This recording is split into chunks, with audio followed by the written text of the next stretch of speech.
But if you can't, somewhere on your screen, you should be able to choose if you're viewing gallery or the speaker or whatever. Feel free to maneuver around however you please. Kelly Henderson, I'm so excited to be talking to you about net worth stuff today. It is the stuff that lights my soul on fire. And we're going to dig into a lot. This is a ridiculous bio, but mostly just to say I'm a real estate freak. I love any and everything related to real estate and investing and coaching and KW and all of it. I love it. I've done so much of it, and I've simplified some stuff, which we're going to talk about. So before we dig into that, I want to hear from you, like actually with either your voices or I suppose the chat bar will work just fine. But I want to know what made you plug in today, what you were hoping to learn or take away. That way I can jot it down. And if we cover it today, awesome. And if not, I will make sure I share it with you in some capacity. So that way you learn what you're hoping to learn today. So what brought you guys to dig in?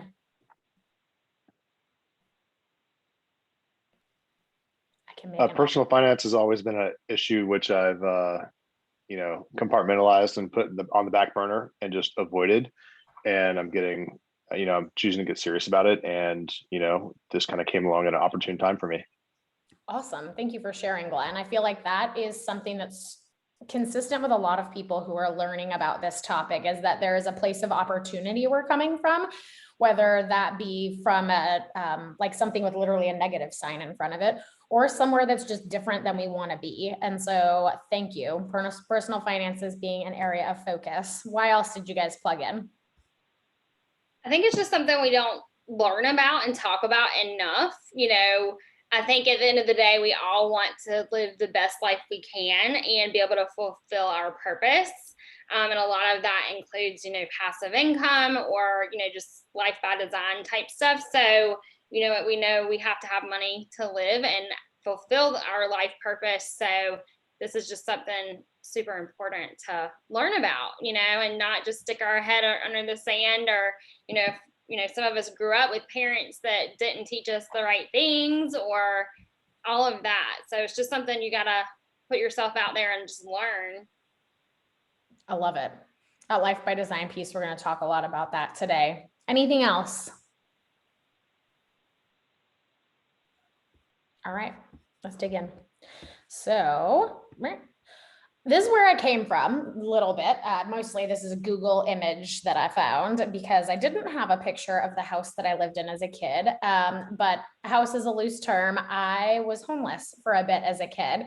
And a chunk of that life was spent in a burned down house. We lived in it when it had caught fire. And after the firefighters cleared it to have the reconstruction start, we moved back in. It wasn't our house. It was a friend's house we were staying at, but it's a very good example of a sliver of my life that very much had zero education around financing and money and life and that kind of thing. The cool thing to very long story short, so that was my mom, myself, and my brother. Since then, my mom has built this amazing world in which our financial pictures look very different. A lot of that has been her teaching me work ethic and whatnot and what she could teach me, and now me getting to teach her finances and how to really translate the life we came from to the life that we want. So when I teach these concepts and this topic today, it's definitely not from a silver spoon type lifestyle. I remember as a kid, my mom saying all right, we've got $5 to eat at Wendy's tonight. What are we going to do? And the whole, the three of us coming up with a plan to live off of that tiny amount of money. And I suppose if there was any financial literacy I had, that was it. So we're talking about coming from negative information on the financial world to building quite a different picture that it looks like today. Why all this is important to me? So I think especially in real estate, but I would say that that's magnified at Keller Williams and through my experience at Keller Williams, we have this linear view on what success is supposed to look like. And I had made it. I had a 7th level team where I was running our market center as the team leader. I was a MAPS coach. I was doing all of these great things. And my coach had asked me at the time, he said, where do you see yourself 10 years from now? And I remember thinking like, well, that's a heck of a question, because if you asked Kelly from 10 years ago, she wouldn't have said where I'm at today.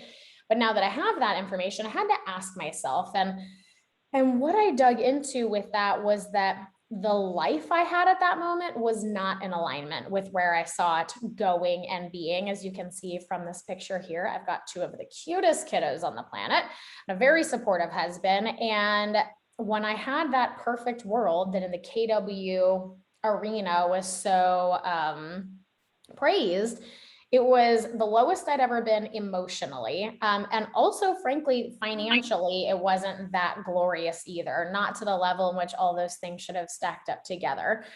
And so when I decided to start kind of burning things down and making it what I want, that's what I had to do, was drop my ego. And through this conversation today, that's the challenge I'm going to leave you with a lot, is to remove yourself from what you're supposed to do and start plugging yourself into what that looks like for you. Because 4 years later, so that conversation was 4 years ago, 4 years later, I'm no longer a team leader. I no longer coach.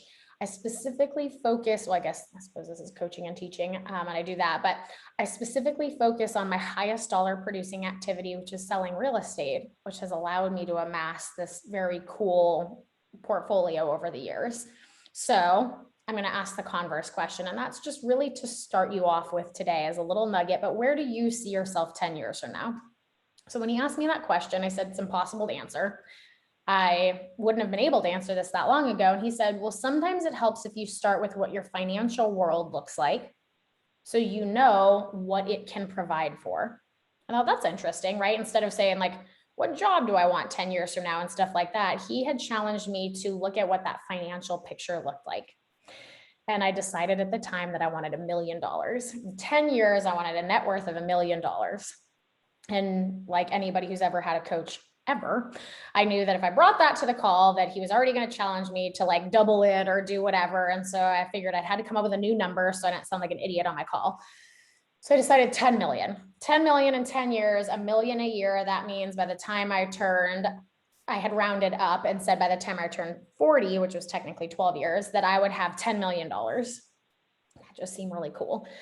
I get on the call, and that's where this whole journey started. I had not one friggin' clue how I was going to be able to get there. I had a positive net worth at the time, but it was itty bitty.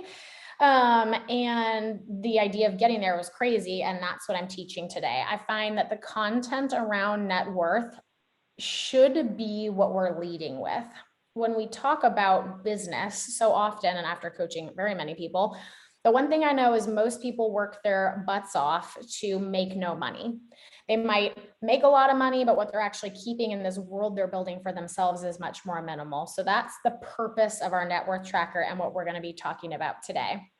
So to rip off of my good friend Ben Kinney, he shared with me this pyramid that I just was like life-changing for me. So this is the pyramid of control, what we have our little paws on that we can have influence over. So of course, at the bottom, mindset and what we think about, that's the foundation for everything. Time. I liked time because we all have the same amount of time. And realistically, when we look at people who have such drastically different results, it's how they're spending their time. Who we spend our time with, more specifically. And what I loved about this is how we use our money.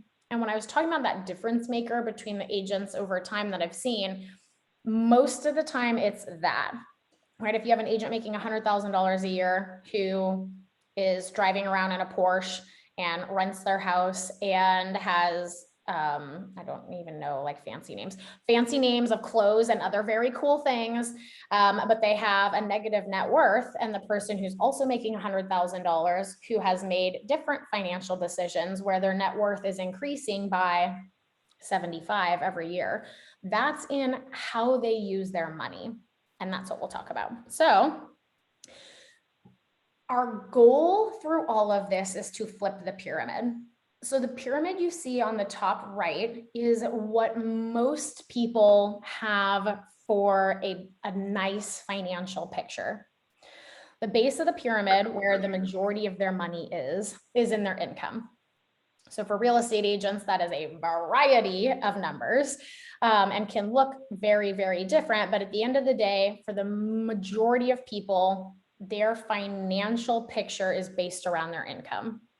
Now, at KW, we have a unique setup here because we also have the opportunity to earn passive income through profit sharing. Now, passive income can also be through a whole variety of other things, but I think that's probably the easiest one that we all have the equal opportunity to.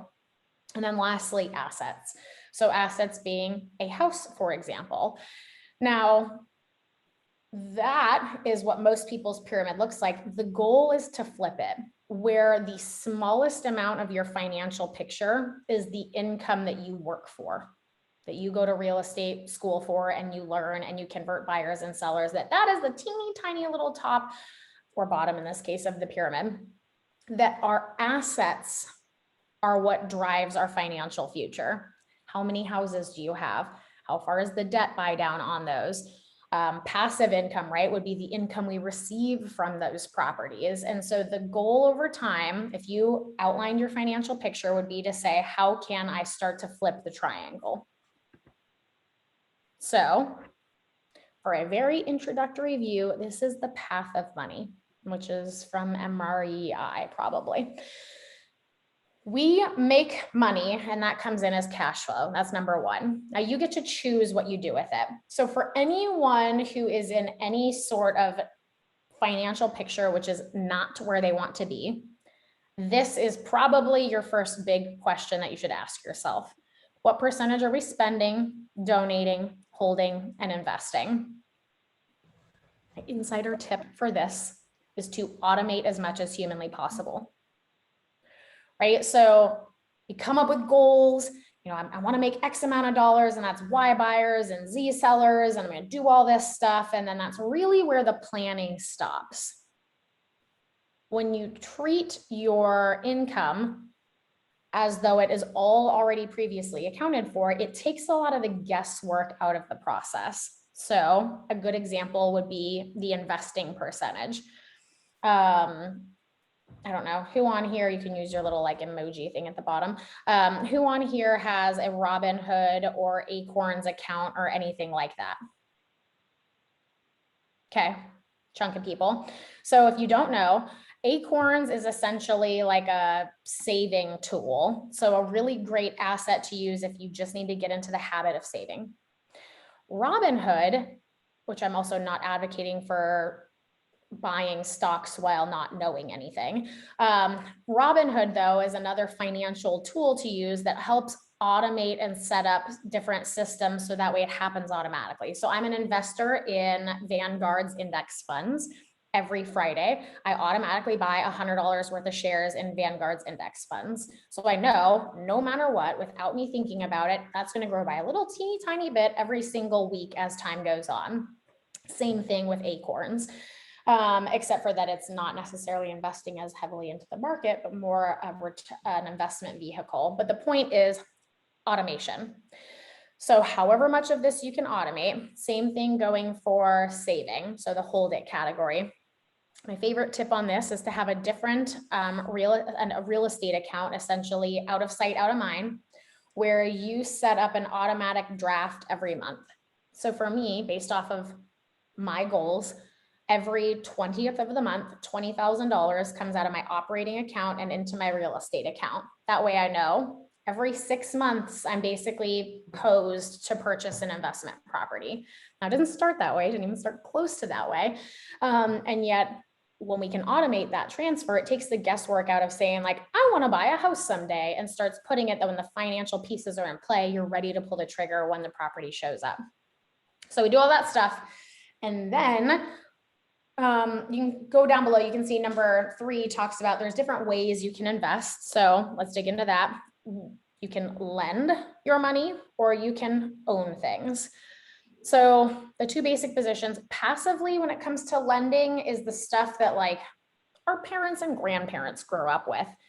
T-bills. I don't technically, I mean, it's a treasury bill. I don't know what it's for. I don't know what it does. Although I do know that it's not an investment vehicle that I'm interested in. Bonds, CDs, money markets, that kind of thing. And we can own things. So that's what we're maybe a little bit more, at least familiar with the verbiage around mutual funds, stocks, stuff like that. So that can be our passive side of the coin. On our active side of things, we could be, on the lending example, we could be lending people money. I have a whole caveat for that we'll swing back around to, but we can lend people money, or we could own things like businesses or real estate. And that's frankly the area that I think everyone on here should really be focusing on. Think about the stock market crash in 2007 or whatever. I was in high school, so I don't remember any of it, but a rumor has it that all these people went to prison for insider trading. So insider trading is when you have a bit of knowledge that will cause you some sort of financial gain.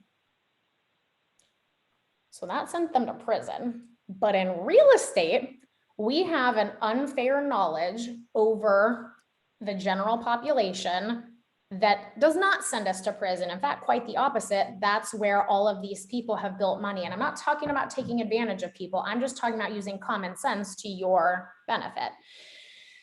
That's why I think people should just play in the lane that they know. I spend $100 a week on some stocks, but I spend hundreds of thousands of dollars every year on real estate. That's what I know. I'm learning over there, but I know over here. So we're going to talk about a lot of stuff today, but I challenge you to please play in your lane so you don't make a bunch of financial crazy mistakes. So of all of those decisions, we have a financial return. Now, if you've made poor decisions, you have no financial return, right? If you put all of your money into the spend it category, then there's a zero that comes back out at the top, or maybe even a negative number. But if you've made smarter financial decisions, there's a number 5. And then that then becomes part of our income again. And that's how, when people are growing their net worth, you can see it grow so much faster over time. It's the hockey stick, because all of the decisions that someone has made over time start to compile and work for you. Does anybody have any questions on the path of money?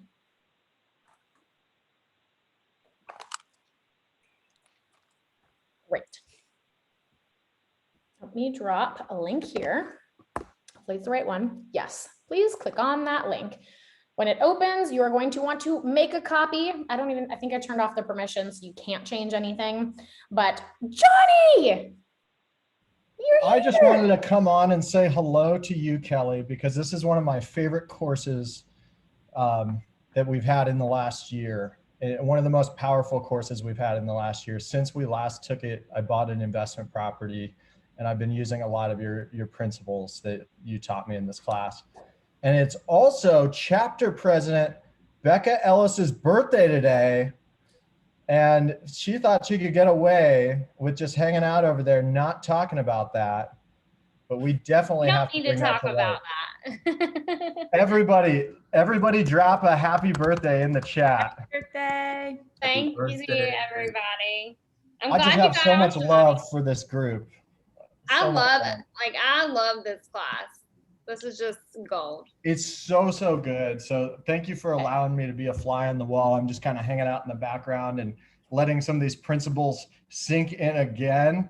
It's the type of thing where you never take the same class twice because you're a different person, and the parts of the class may have changed as well. So I'm just thankful to be here and see you guys today. Well, I'm grateful you're here. And you guys can all give a thank you to Johnny, because the reason that this whole presentation even makes sense is because he was able to add all of the visual wow to it. So thank you, Johnny, and I'm glad to see your face today. Okay, so I dropped that link into the chat. Please make a copy. If you don't know how to use Google Drive and make a copy, I can't really help you here because, as you've seen, I am not the brightest crayon in the box when it comes to working tech, but I know you can make a copy, and we're going to talk about it together. So let me share with you. I don't know how to escape. Stop share. Let's try that. And I will move to something else, and then we will come back. There we go. Let's see. All right. Can you guys see what I'm showing here? This is a spreadsheet.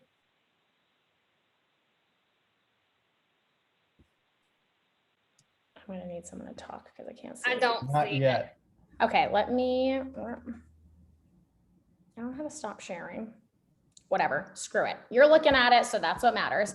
So please take a look at the, so what I sent to you is my net worth tracker. This is, I don't even know what I'm looking at now. This is getting messier by the second.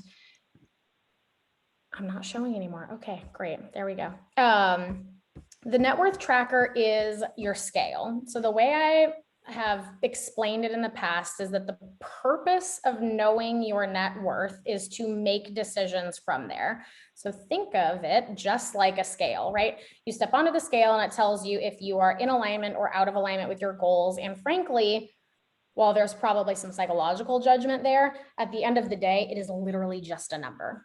And so when we talk about tracking your net worth in the beginning, psychologically, it is going to kind of suck, because essentially what you're doing, if you're not where you're at, is it's going to be this constant reminder that you're not where you're at. Here we go. I think I'm sharing it now. Yay, I see some head nods. So let's review it real quick.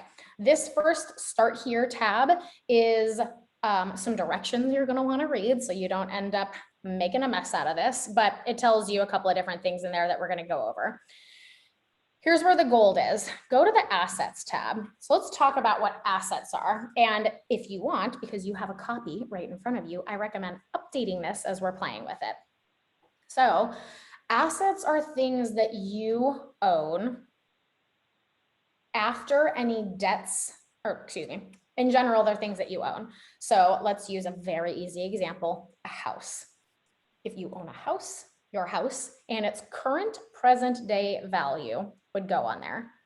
There's a couple of different schools of thought on here. I had one coach, well, actually, I'm pretty positive it's Gary Keller, who only ever puts the initial value he purchased the property at on his net worth tracker. I'm no Gary Keller, I'll tell you that much.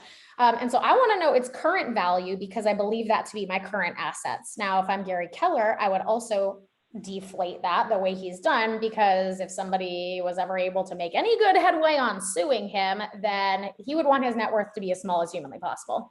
So I imagine there's a legal capacity to that, but I typically coach people that the number on your asset should be, if you sold it today, what you would get for it. For me, I update my property values quarterly.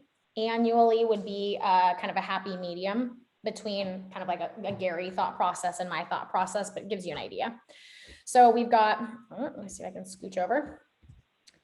We've got our assets here. So properties that you would have exist there. You would also want to give likely a deflated value to things like your car, if you own it, jewelry, guns, obviously have a value, personal property in general. You can see on this example here, I have personal property listed as a total of $10,000.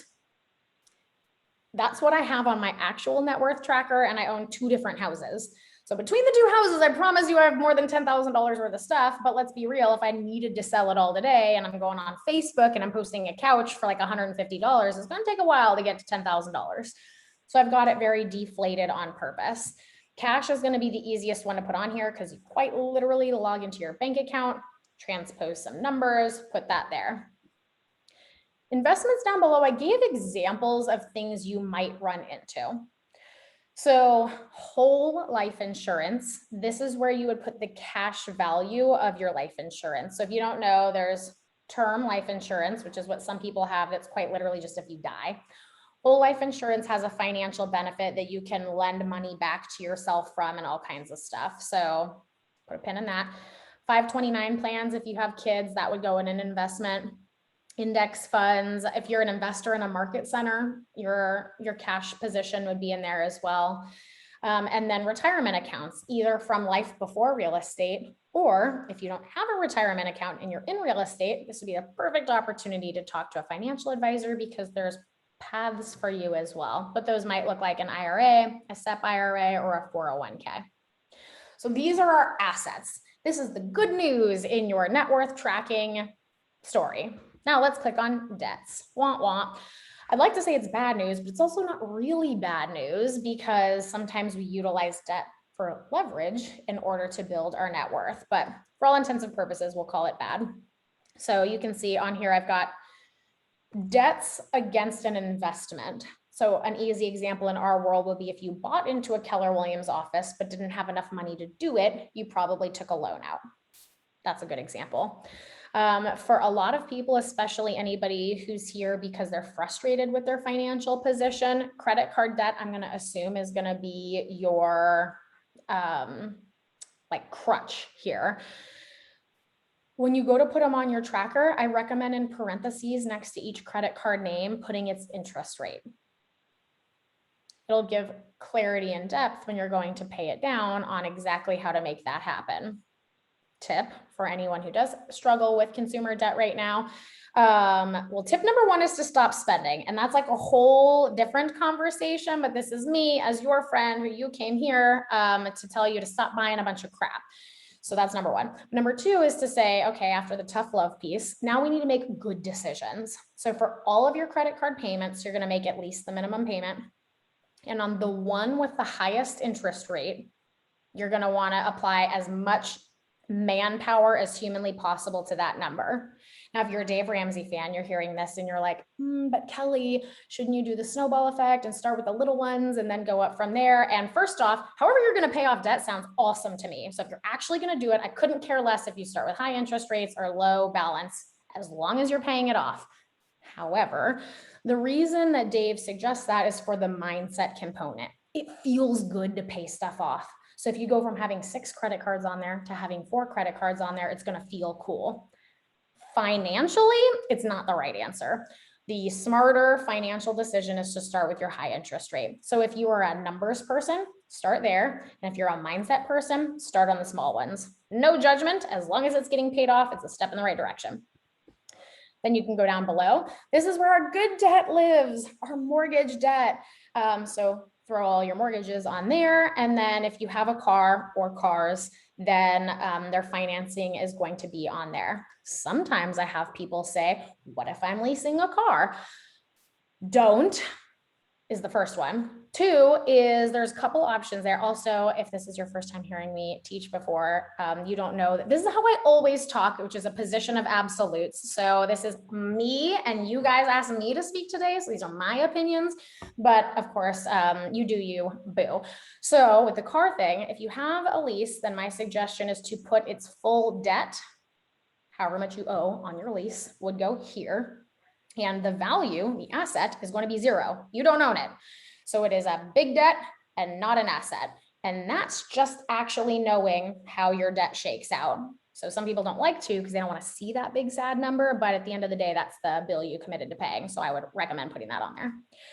So there we have it. We have our assets, yay, our debts, boo. And then we can come over to this sexy little overview tab. What the overview tab is going to tell you is what your net worth is. So you can see it's got this very beautiful little graph here, and you're going to plot your little lines along time, which we'll get to in a minute, but this is what we care about. In the top left-hand corner or top right-hand corner, it tells you my net worth. In this made-up example, it's $231,700. So what you would then do on a regular basis is go to the progress tab, plug in that number on the line. It's going to do some auto math for you, aka it's going to calculate how much it has increased. And then the key to this whole exercise is the notes. So think about if you're trying to lose weight, right? Because we're using the net worth and that weight tail together. If you're going to lose weight, you're going to track your calories, right? So that's the activity we've done. We're tracking where we're spending all of our calories. More importantly than that, we need to reflect on it. So like the scale went up 3 pounds this week because I had 7 Taco Tuesdays in a row and finished the day with a couple pictures of margaritas on Sunday. No surprise there. It's the knowledge piece. Don't skip out on the notes because that's really where you're going to have your big takeaways. So this activity is not fun to do. It's just the first time you do it, it's going to just be a lot of work.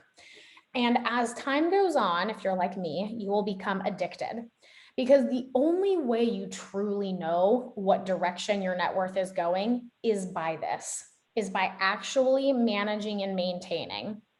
So another Kelly tip is to right now open up a separate tab and pick a day of the month you're going to go through and put it on your calendar as a reoccurring event on that day to go through and spend time in this. And in the beginning, that's going to be the thing that you see. And it's kind of like lead gen where you're like, ugh, okay, let's do it. And then as time goes on, you're gonna be like, it's net worth day. I'm gonna find out how much I'm worth. And it's gonna be a lot more fun. So we just gotta kind of get over that hump. But we put it on our calendar. A couple of tips for when you might want it to be on the calendar. For me, it's on the calendar the third Thursday of every month. Thursdays are my more relaxed days. And the third Thursday, because I want all of my balances to shake out. I pay my credit card bill off at the end of every month. So I want to make sure I'm seeing its current balance. I want to know what my bank account looks like after all my bills have been paid off, which usually happens the first week or two of the month. So for me, week 3 is the magic spot. I don't care when you do it, but I would recommend that it's consistent so you have enough time between each check-in. Because see, in this example here, we've done it on the first of the month. And so if you're tracking it on the first of the month, then your little graph on the overview tab will be consistent, as opposed to like 5 weeks in between one point and 1 week in between another, and kind of having them all scattered and flustered. If you are currently tracking your net worth, then I'm going to challenge you to do this weekly. So it's going to have a weekly spot on your calendar where you're doing the same thing, and it's to get you in the habit of decision making, of understanding where you're putting things, where they're going, and really thinking through this. Oh, I got a question. Okay, well, I already answered the monthly thing, bam. And then, have you experienced any pros or cons for doing this weekly? The only con, and that's, so I update it fully monthly. I look at it weekly. So when I'm looking at it, I actually update all the numbers so I can see them. I'm just not tracking it on the progress tab. The upside to it is there will be weeks where it's janky. So like, we bought a house 2 weeks ago and gave every cent we had to buying it, basically, because we were closing on the house that we were selling like 4 days later. So for an extended period of time, my cash flow was like 0, and our real estate assets look really gorgeous. And so it's just that awareness piece of watching things kind of ebb and flow. And so I would say that's the pro to it. The con is just, you really have to think through it to understand, like, oh no, I lost all my money. No, you didn't. It's just in changing hands at the moment. Okay. Now let's see how many minutes it will take me to get back to the PowerPoint. Over or under 45. All right, let's see if I can do it again. Okay. I don't want to brag. That's the fastest I've ever done anything in the world of technology. Okay, so that's our net worth. Let's go through questions. When you think of assets, debts, your overall picture, what questions pop up?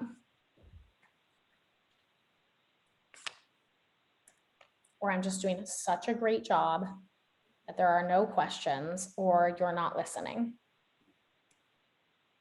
All of the above. All right. Final call. Let's move on.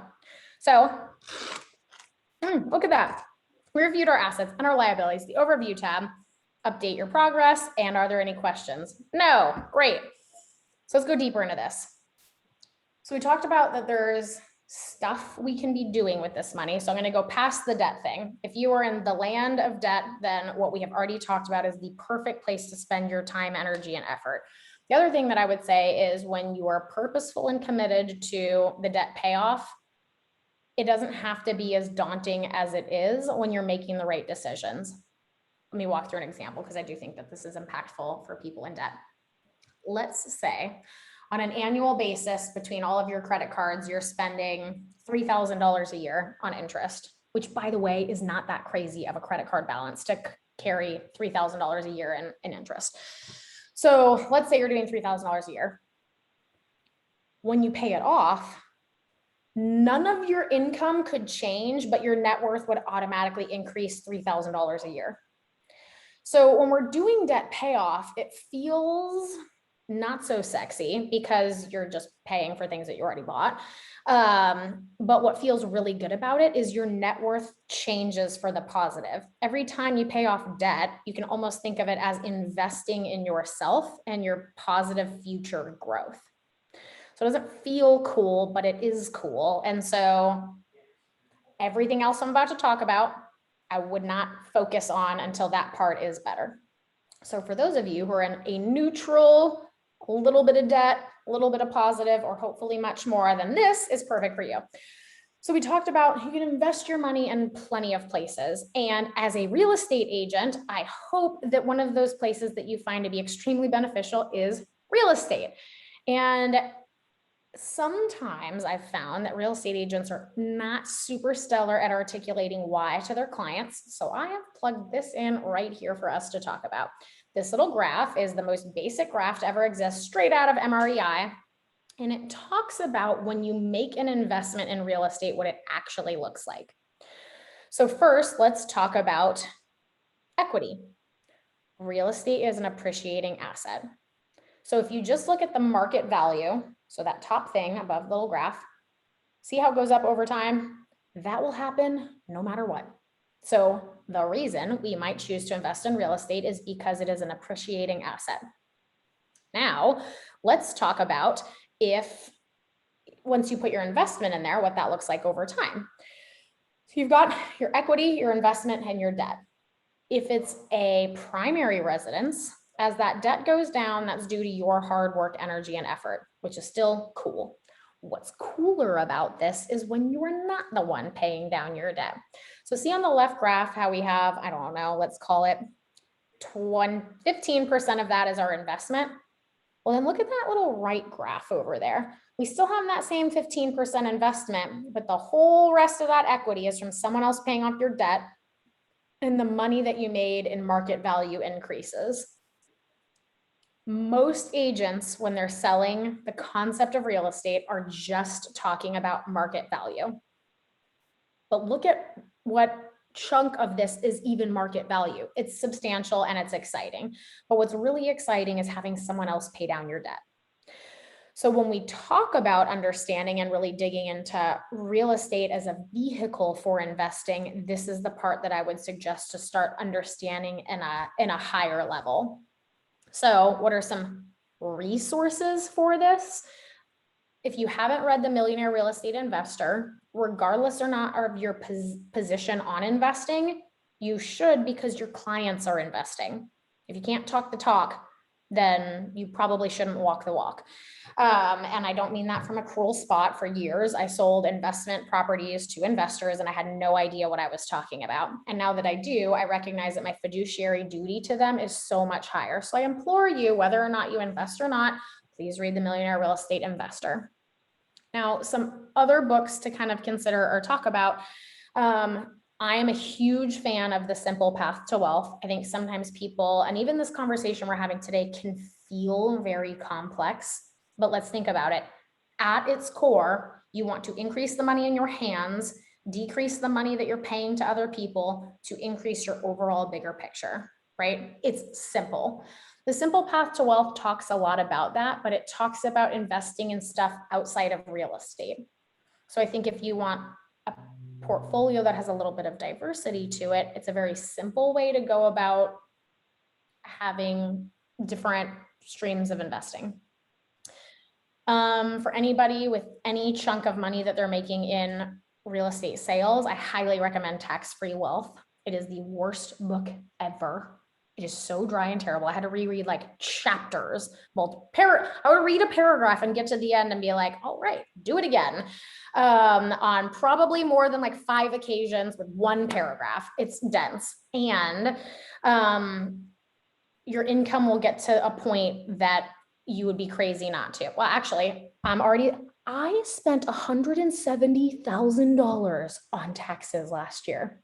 And that's after reading this. Imagine if I hadn't read it and how just friggin' terrible it would be. And so I implore you to please spend some time in Tax-Free Wealth, no matter how much of a shanty book it is. And then the real growth from all of this that I'm talking about came from the 12-week year. So if you haven't read it already, we have our 411, our 135. It's the same concept of quantifying and being clear with your goals and your time, but it's done in a way that I think is really different and that KW has done a lot of adoption around.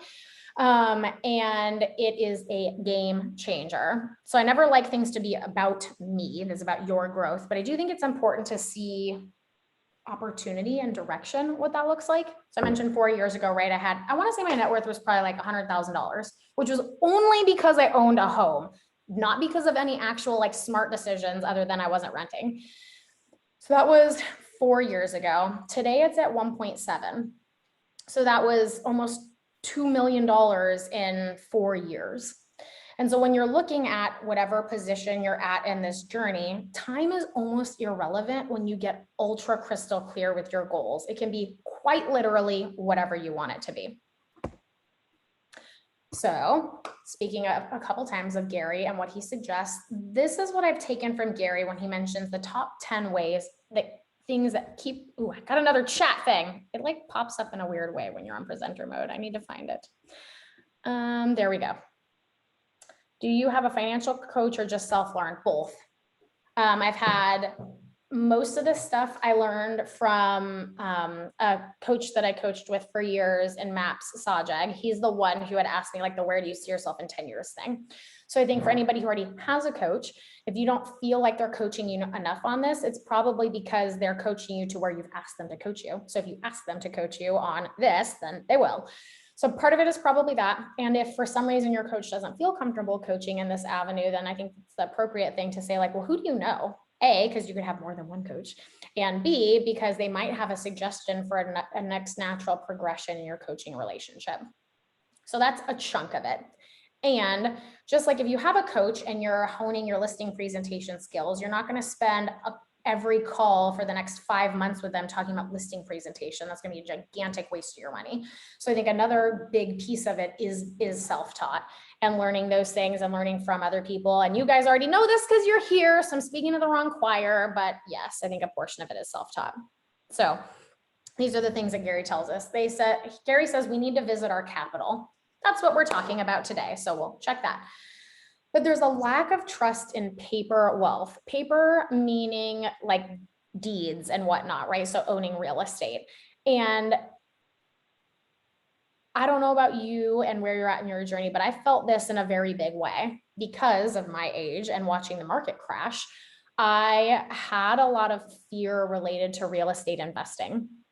I mean, all those people who bought in 2004, 5, and 6 couldn't have been like morons. They probably thought they were making good decisions. And like, that was the stuff I was telling myself. And then I had to really understand and learn real estate, where it's come from, where it's going. And of course, this is nowadays for a lot of you, you're probably thinking like, well, duh.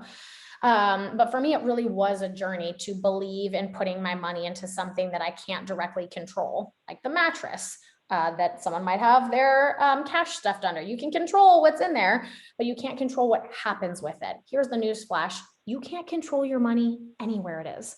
Because even if you just shove it under your mattress or in a savings account or whatever the case is, as the world inflates in prices, your dollar will be worth less and less. So control it in ways that you have the best chance of having the most positive outcome. He also mentions that people lack the proper balance between paper wealth and cash flow. Example, I met with somebody the other day as clients of Momentum who wanted to buy an investment property. Love it, great. And I always start by saying, tell me your goal with the property. And they said, and I swear it was like word for word what I said years ago. He goes, I don't really care how much money I make off of it on like the short-term basis. I'm really buying it for the long-term potential. What's not to love about that, right? If you bought a house 2 years ago, today you're sitting on literally like over $100,000 in Arizona. And that's just in 2 years. So like, is there really anything wrong with that idea? No, but here's what is wrong with it. What if instead of increasing over the last 2 years, the market decreased over the last 2 years? So now you own this, unfortunately, short-term depreciating asset. And if you don't have any cash flow, that just stings. There's no like positive feel in that moment. And you just tell yourself to hold on and not sell. And then you're just going to wait and ride this out, blah, blah, blah. But when we have an appropriate balance between the money you'll make from the asset and the cash flow it provides, then we're in the sweet spot that things can ebb and flow and it won't affect you in the same way. they don't become millionaires because they have an urge to be liquid, to see that bank account balance. I had a coaching client who I adore, who had 2 car loans. It was like $30,000 and $15,000 and $350,000 in the bank. And I had to convince her to pay off well, she ended up paying off both, but to pay off her cars. She had $350,000 in the bank and was paying interest on $45,000. Makes no sense, but she had the urge to be liquid, to hold on to as much as she can. So I challenge you to the same thing. Where are you making like kind of dumb decisions, but just because you haven't really thought through what's the purpose there? They overuse or have improper use of debt. Now, I think when we think about the real estate crash, this is what we're talking about. So that's people getting loans on loans for houses that were vacant with poor credit and all of this terrible stuff. And then they were adjustable rate mortgages instead of fixed rate mortgages. And they were hoping that appreciation would take them to value. Like, Lord Almighty, it is not the right use of debt. If you buy a savvy investment with a proper cash flow and you can project all of those numbers over time, then that's the perfect way to use debt. The need or urge to, this is quite literally what I got from the content, but I can't imagine myself using the phrase high on the hog. So instead I'm gonna call it living that bougie life. They've got all kinds of fancy stuff and they're really not paying attention to how cash flow can support them there. Kind of like how Gary lived in the same house forever before upgrading into this lovely home because his lifestyle was able to support that without having to actually change his work-life balance. And in real estate especially, I think that we can be big victims of this. They don't see people as a real investment, right? So you could go buy a house for $60,000 down, or you could hire a new assistant. And then they think like, well, cool, the house is going to pay me some sort of return. I may as well put money there, instead of realizing that the assistant takes work off their plate. So then they can go make the money to buy 4 of those houses instead. So seeing people as a real investment. They don't have a written down wealth building plan they can trust. So this is that 10-year goal. And I encourage anyone, when you actually start implementing this stuff, and if you have a net worth tracker that you are tracking, I am more than happy to walk you through the next step. So remember when he said, where do you want to be 10 years from now? And I was like, $10 million. And then he said, great. And I said, question, how? And he walked me through how to get from 10 to 1.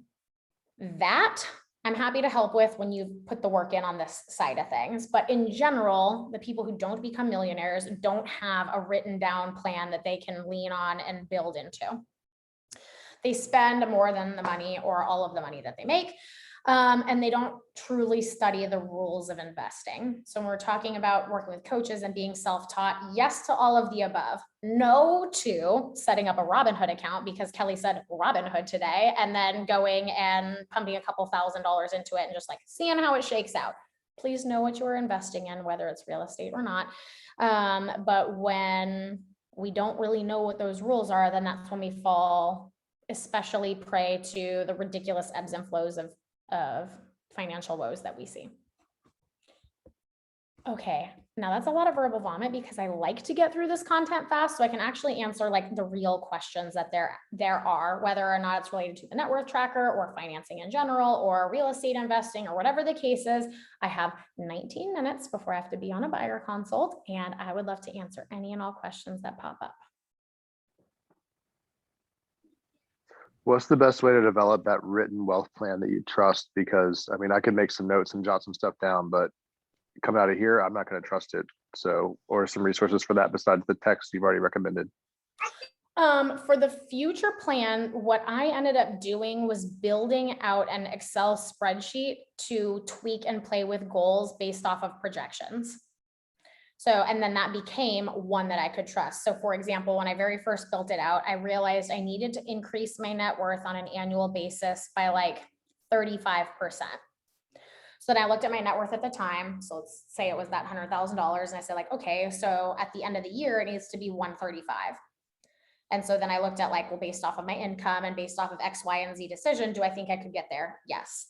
Where it got very hairy for me is the space that I entered about 3 months ago, which is that my income is no longer the sole driver for how much it increases each year. I'm not like netting $1 million a year. And yet I think it's, for me, it's between years 5 and 6. My net worth has to increase by $1 million in order to stay on track.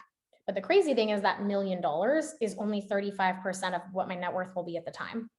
And so I know that based off of all the other things I'm invested in, plus the cash that I will put into my net worth, that I can continue to maintain that 35%, because I've actually been averaging about 55 a year.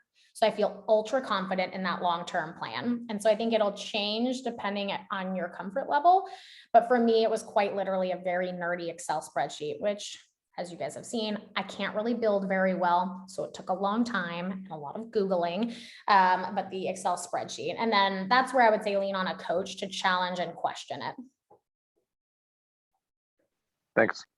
You're welcome.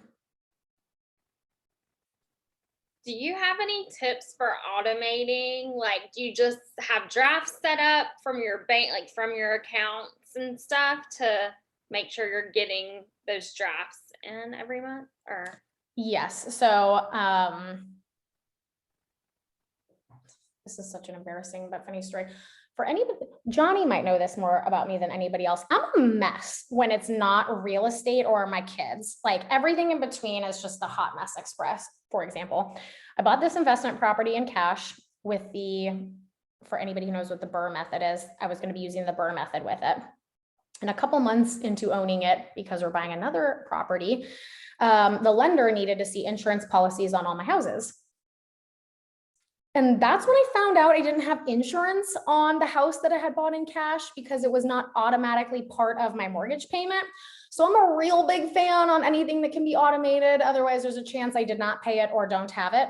I also lost my driver's license because I forgot to pay a parking ticket a lot. I just need my whole life to be automated. So yes. And so what I would ask yourself is where can I automate further? So, right, we're all used to paying our bills automatically, but what if we were investing automatically? And so that's where those auto drafts of bank accounts, I think, are huge. A great example, right? We talk about this so often in the KW world of if you have profit share, set up a separate account, and that way it just funnels to that separate account, but then nobody ever sets one up because we're all too lazy to literally just go set up another bank account. This would be that example. So anytime we can, with whatever your goals and intentions are, I think it's important to have intentionality around where that money is going. So for me, I started small with a life insurance policy. It was this guy builds it out for me. He sends me a bill, I pay it. And because it was a whole life insurance policy, I knew it had future value. It took no brain effort. And then because he wants to make money off of the commission, every year he would call and he's like, you want to increase your life insurance policy? And I was like, hell yes, I'm making more money. So then it became this big thing. And then I had to say okay, well, where else? That's where I think bank transfers, if you're going to be involved in real estate, of separating a real estate account so that can just grow and do its own thing. Acorns, I think, is a really great asset, and I'll post an Acorns link in the KWYP page after we're done. Robinhood, I think, is good if you're going to play in some stocks, and I would also say just don't be an idiot. If you're going to buy it, you can't sell it. That's my rule. If you're going to buy it, don't sell it, ever, ever, ever. Ever, ever, ever. But automation there as well. One thing I would not automate, I'm so glad you asked about the automation thing, is your net worth tracker. So every time I talk about this, someone's like, oh, I've got this great app, Minted does it, or I think it's, Mint does it, or this does it, or that does it. And I appreciate that. And I think that the purpose of this is the knowledge around it. That's if you, I don't know, if you're I want to make $100,000 this year, cool. But let's build some goals around that. So that way we actually know what activities we need to do in order to get there. So the one thing I would not automate is your net worth tracker. Sean, I appreciate that you're just as much of a mess as I am. Yes. Kelly, I've got a question about structuring the deals. and I think there's a few different frames of thoughts around this, but do you put each property in an LLC, or more so put it in your personal name and do a umbrella policy insurance wise?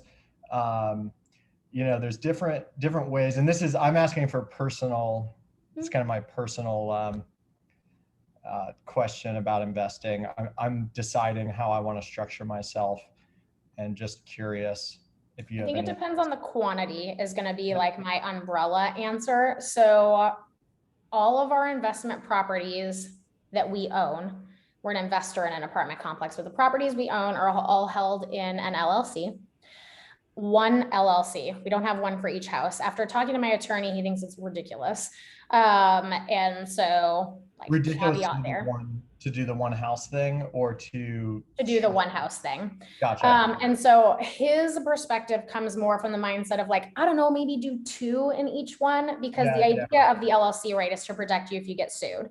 And so if you're going to get sued, then you probably they're not going to wipe you clean of everything. So having a couple of houses like potted together, and his opinion makes more sense. And because he's my attorney, I will trust that. Like, it's funny because that's a question I haven't gotten. I've gotten different answers from a bunch of high level people that I really look up to, and they're all like, there isn't like a black and white scenario with that, right?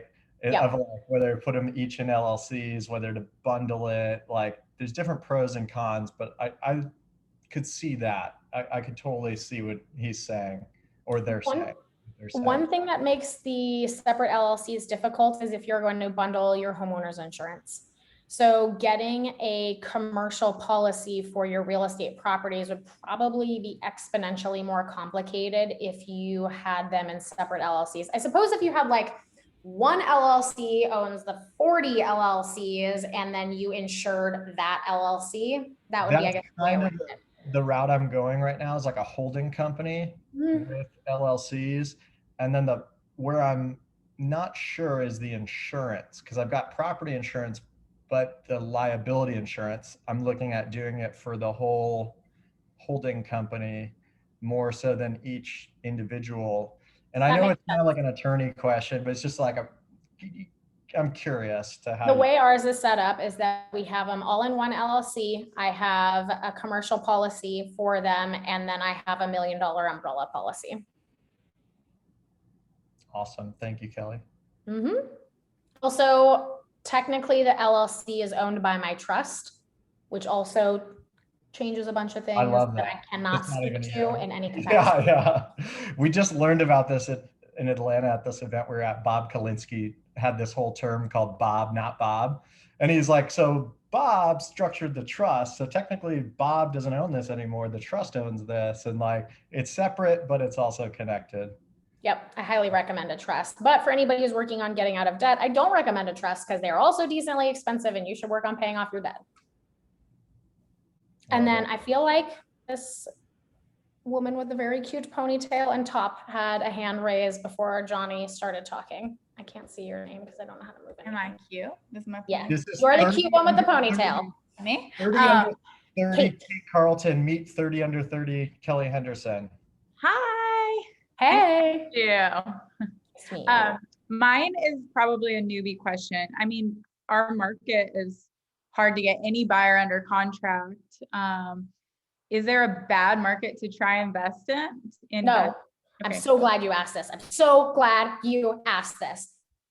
I can't believe I didn't say this. This is one of my favorite things to teach people. I'm so glad you asked this. When you go to a listing appointment, any listing appointment for the rest of all time, the question you should ask yourself is, should I buy this? So I'm in a competitive market, prices are increasing, blah, blah, blah. Should I even buy right now? Phoenix is a actual shit show. I know I'm not supposed to say that, but it is. It's insanity. I think it was like 10%, 15%, 19%, and we're on track for another 19% year. Like it's bananas. But last year I bought 4 properties and they were all the perfect situation for me and the seller.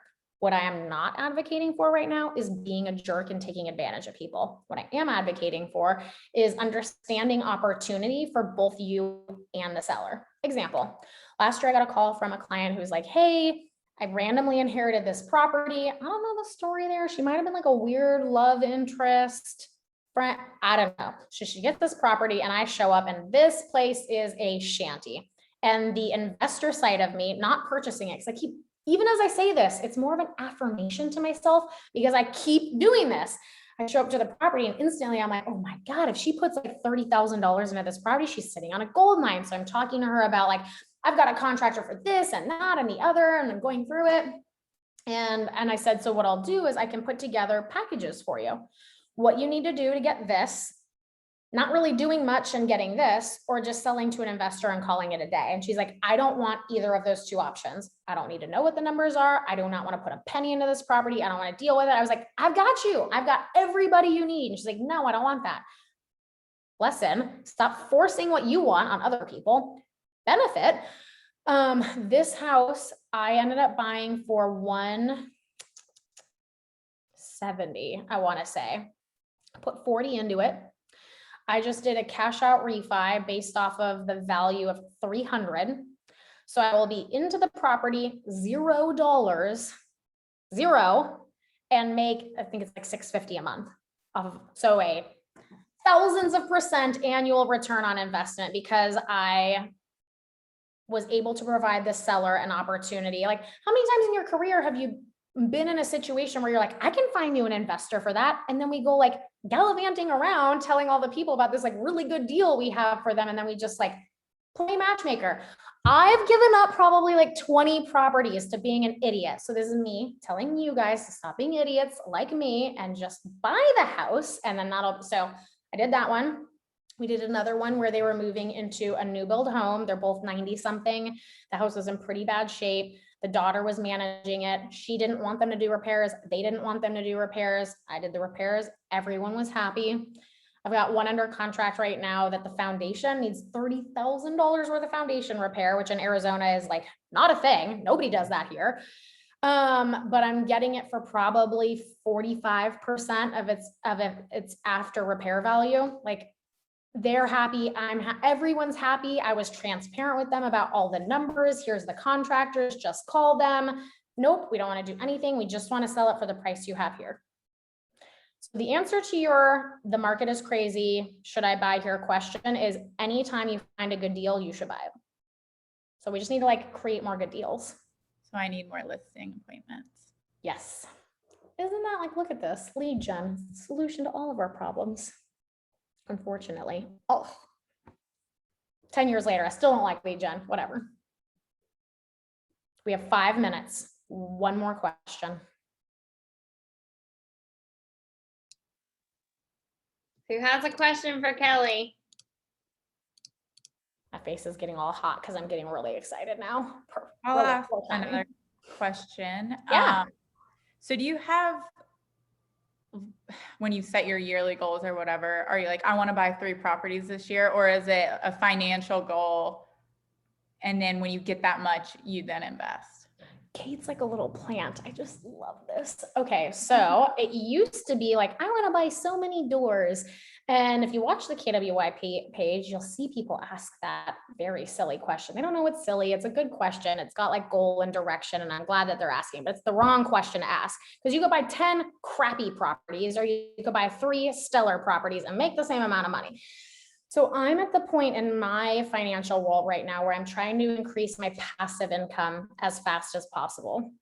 So my goal this year was to add $30,000 worth of net passive income to my bottom line.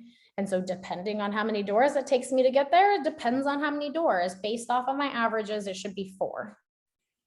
So that's how I go about doing it. But I think it can be whatever gets you moving in the right direction. I don't think there's any way you can, like, it's like when you get your real estate test and they're like, which answer is the most right? They're all the right answers. Whatever number you want to go for sounds better than not going for anything. And I would say the most right answer probably comes down to like, what's your big goal? So how can you attach this goal to that goal in a way that makes sense? All right, guys. later today into the KWYP page. I'm going to just drop a bunch of resources and things like that.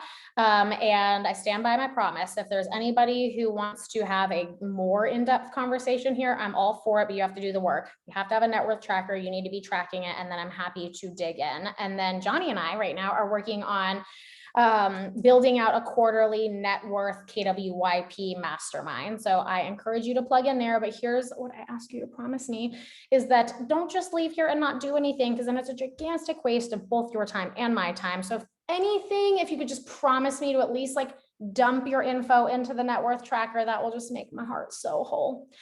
But that's all I've got. And now I need to take a drink of water before I have to get on this investment consult. So I'll talk to you guys later. Thank you for having me. Have a wonderful day and goodbye. Thank you so much. This is Thank you. awesome. Yeah, I'm glad to hear it. Bye-bye. Thanks. Bye.